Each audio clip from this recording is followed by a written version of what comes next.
Played any good zombie games lately? While good can be considered a subjective point of view, it's clear the quality of zombie-focused games and modes has dipped over the years. I mean, just look at Left 4 Dead from over 10 years ago, and compare that to the massive disappointment that was Back 4 Blood.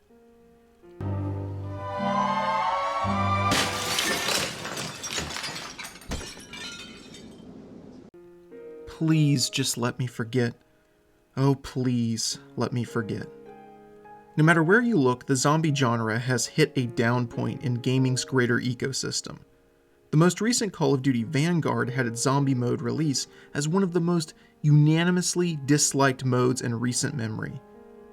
But, if you recall, back in 2015, a little game called Dying Light released. And there was much rejoicing.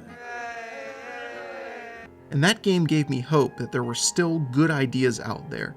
Now, 7 years later, Dying Light 2 could be the game that once again renews my faith in this particular genre.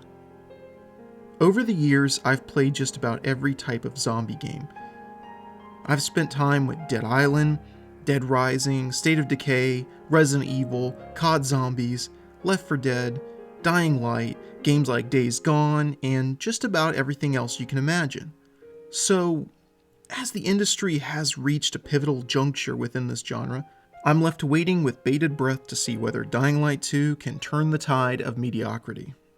Everything about Dying Light is such a cool concept. You have freedom to run around an open world, overtaken by the undead. You can parkour your way through the streets and across rooftops, and that makes you feel like a superhero. Until night comes. Then you're screwed. The game's tagline isn't good night, good luck for nothing. The first game definitely had its issues, but dang was it satisfying to run, jump, and slice your way through zombies. The sequel has been in development for quite some time, and it's definitely going to be put to the test.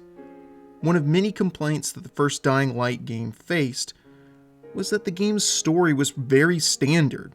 There wasn't a lot of new stuff added to make it rise above its own genre's shortcomings.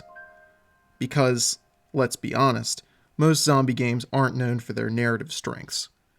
There are a few exceptions out there like Days Gone and of course Telltale's The Walking Dead series.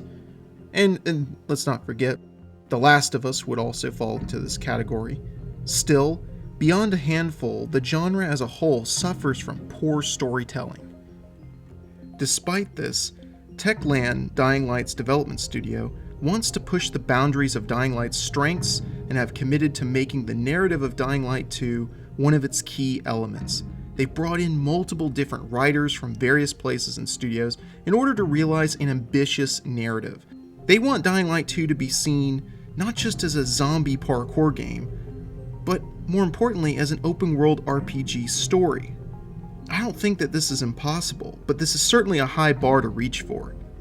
Techland has made a point of focusing on creating a world that reacts to your actions and choices.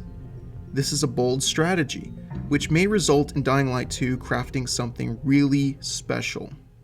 However, wanting to make something like that and actually executing on said vision are two different things entirely.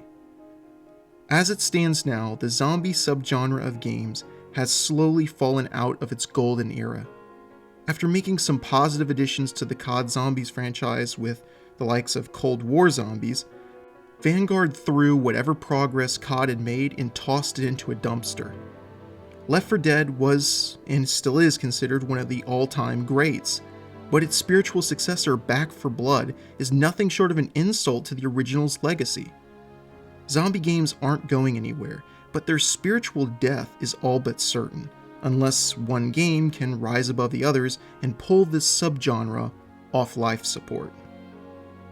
It's sort of ironic and poetically fitting that the zombie game genre should be in a state of existence that mirrors the monster for which it's named. Think of it like this: even if zombie games are bad, companies won't stop making them. They are literally everywhere you look. Like an aging, rotten horde of corpses with flesh falling off their decaying bodies, unable to improve themselves, unwilling to die. They stand there moaning and groaning as they attempt to cry out for the relevance they once had. Yet, no matter what, they are still there to torment you, like lost loved ones suspended in a state of perpetual doom. Perhaps that was a little too profound for this video, but I liked it, so I kept it in anyway. My hope is that Dying Light is not only the game we all want it to be, but also that it can revive the zombie genre and rescue it from its current state of mediocrity and lack of creativity. Dying Light 2 may not seem like some industry-defining game sequel, but if the ambitions of the developers are realized, this game could be a landmark title of this new console generation, where we not only see it as the savior of its own genre, but we could also see it hailed as one of the greatest sequels ever made. Once again, this all depends on the execution of their ambitions overall. I find it interesting that at the same time all this pressure is mounting on the shoulders of Dying Light 2, we're also seeing distrust and a lack of faith surrounding AAA gaming. Let's be real for a moment. It is apparent that across the gaming industry, AAA gaming has taken some hits.